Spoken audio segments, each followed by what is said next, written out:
All right, congratulations. You have an accepted offer on your listing. Now, what do you do? First things first, these are the required steps. These are absolute essentials, at least as a Michigan agent. It's almost certain to be very similar or exactly the same for you, regardless of where you're at.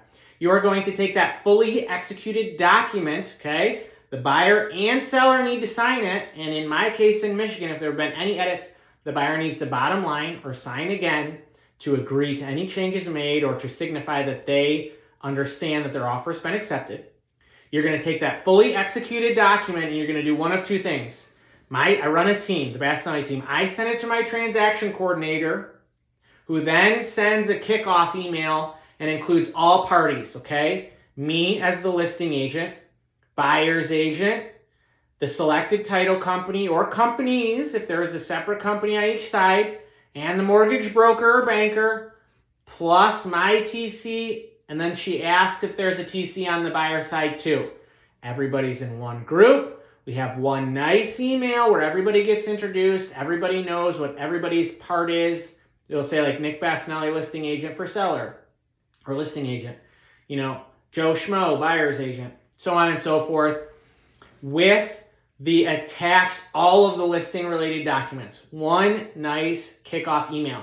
My TC is also going to upload into our compliance system, which for us is SkySlope. If you don't have a TC, you need to do two things. One, upload into your compliance system if you have one. If you're EXP, that's SkySlope. And two, you need to create this kickoff email. If you want, I can drop in a template of my kickoff email. I guess that will be a really good, something really nice for you to have for solo agents and people running teams or who have transaction coordination companies. So I'll make sure to drop that in below.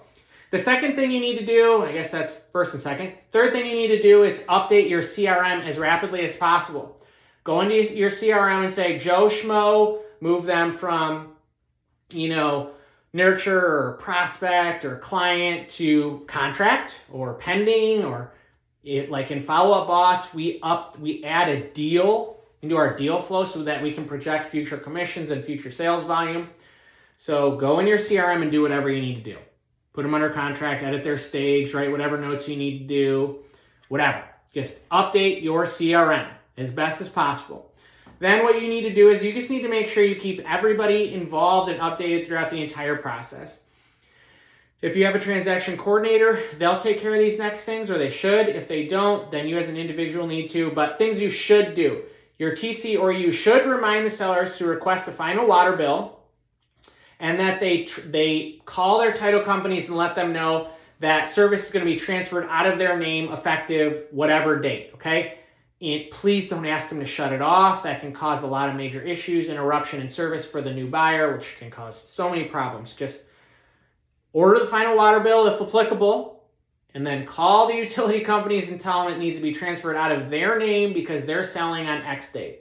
Next thing you need to do is you need to, non-negotiable, send your seller the sale documents as soon as they are received from title. If you're in a state where there's no attorney, if the title person is the one preparing all these documents, the title company does that in all states, so disregard. Even if you have attorney involved, just make sure your dang seller gets to review all the closing documents in the closing package before they show up and have to read it all right at the closing table. Send it to them ASAP. All right. You need to tell them, hey, please read this and let me know ASAP if you see any errors. This is doing two things. One, helping them prepare so they can read it a gazillion times because, again, they don't do this every day. Two, it is reducing or mitigating your liability as an agent or broker because you have sent it to them. And two, you have asked them to notify you if they see any errors which need to be remediated or fixed before closing. Okay? Important. If you're somebody who does closing gifts, buy that in advance, wrap it, whatever you got to do. And then just a random note for closing events in the state of Michigan, an agent or broker has to be legally present per our licensing at the closing table. Okay, so please don't go on vacation and just let your seller sit there alone.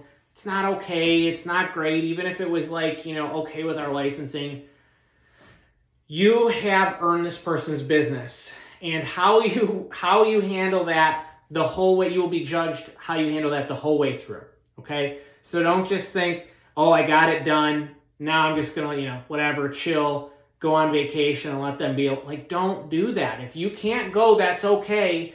but send an agent or a broker in your place to sit with them, please God. Just think about it and do what you would want others to do for you, okay? If you didn't know about real estate, you would absolutely want somebody sitting next to you who is an expert and was very comfortable. So that's it.